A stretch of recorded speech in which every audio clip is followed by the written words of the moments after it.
Human nature is a hard thing to ponder and understand.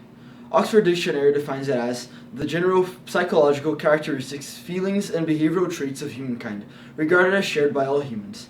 That's a pretty accurate definition, which encompasses what human nature is. However, it does not show the full scope of human nature, that is, its effects on the lives of human beings and on the world as a whole. You know when someone asks you for some of your snack and you feel a sudden desire to decline the request, but after a brief moment, you hopefully come to your senses and give them what they asked for. It's almost like something takes over your mind and creates an unintentional backlash to that request. Even if it's not the specific example, we've all noticed when our instincts take over despite it not being on purpose or exactly our choice. Now, is this kind of thing human nature? I'd say so. The instinct of protecting food has origins back when human beings, or even our predecessors, worked extremely hard for every piece of food. And when food is hard to obtain, every little piece counts, which built this instinct in humans of not wanting to share the resource, despite its current abundance in most parts of the world. Human nature, these inherent characteristics all human beings possess, developed to help us survive as individuals when all humans needed to think about was their next meal. They aided us greatly back then and continue to help us with some tasks nowadays. However, it is my opinion that these instincts are outdated for the world we live in now.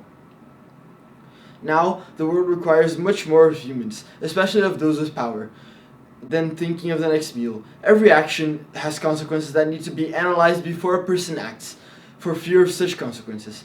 In the globalized world, these consequences can range anywhere from a minor economic loss to a large-scale conflict because of the tiny details in country-to-country interactions. In short, humans need the ability to look ahead and plan their actions whilst thinking about their long-term consequences, not just their short-term implications. Now that that's over with, we can begin to discuss the implications of human nature on the human race and on our accomplishments as a whole. When we look at what the human race has become, we must ask ourselves, what got us here, and how much further can it get us? Let's tackle that first question. Curiosity, innovation, creativity, language, thought, the ability to adapt, all possible answers, which combine to form a more complex answer. But it wasn't that simple. It was a very tumultuous ride, full of conflict, obstacles, and formidable challenges that humanity overcame. And by overcoming these challenges, humans evolved and adapted in order to be the best version of humans possible for whatever were the necessities of the environment. But did we fully overcome those challenges? Did we really grow and adapt? I don't think so. We have advanced so far technologically, it's as if we have skipped stages of our inner development, avoiding traits that we would have acquired if we'd gone through such stages. But how could that happen? If humanity is alive and thriving, then how is it that we haven't developed and adapted in accordance with the obstacles we had to overcome to be ready for the world we have created? To answer that question, we must look at what enabled us to get here and at the essence of the process of evolution. The main culprit when it comes to the technological advancement of humans, outside of humans themselves, of course, has to be fossil fuels. During the Industrial Revolution, coal became the primary source of energy, replacing biomass because of its superior effectiveness. However, as humans discovered even more things to use coal with, the more it and other forms of fossil fuels were utilized. The problem here is, humans did not realize that there was an end to the supply. When coal began being overused, so many forms of fossil fuels were discovered, making it seem as though these supplies were available in infinite quantity. It made economic and industrial sense. Nothing else was needed. We quickly learned to use the fires to supply the ever-increasing energy demand, and became dependent on fossil fuels, specifically coal, to make the fire. We took off of this and never looked back, or ahead. If we'd studied the material before starting to burn it, then maybe we could have predicted the meteoric rise of CO2 levels in the atmosphere, but we didn't even think twice about it, and it wasn't until 1949, approximately 2 centuries later, that someone realized that the fossil fuel era would be very short-lived, and that we would need to find other fuels soon. Yet, many either continue to ignore this urgent need or don't believe that it exists. This short-sightedness, this willingness to only see what will benefit us, is, unfortunately, still part of human nature. Another past event that puts the worst parts of human nature on display is colonization. Take Brazil, for example. Portugal first came here around the year 1500, and for 30 years all they did was extract a tree for use in Portugal. Throughout every step of their colonization, it seems as though their only thought was, how can this place benefit us?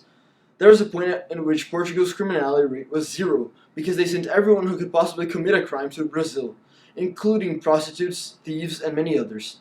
They took over this land with complete disregard for the people who already lived here and called it theirs.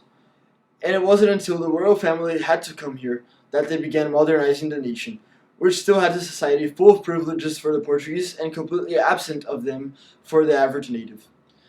These practices persist to this day, not caring about others, being greedy, wanting everything without giving up anything.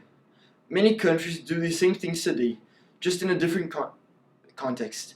Many people and corporations, in the midst of the fight for money, continue to do these things, and I believe that if these things were eradicated, we would have a better, more peaceful world.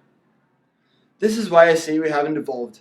We're still taking the same wrong, counter-beneficial actions humanity took centuries ago, and it appears as if we haven't learned anything from them.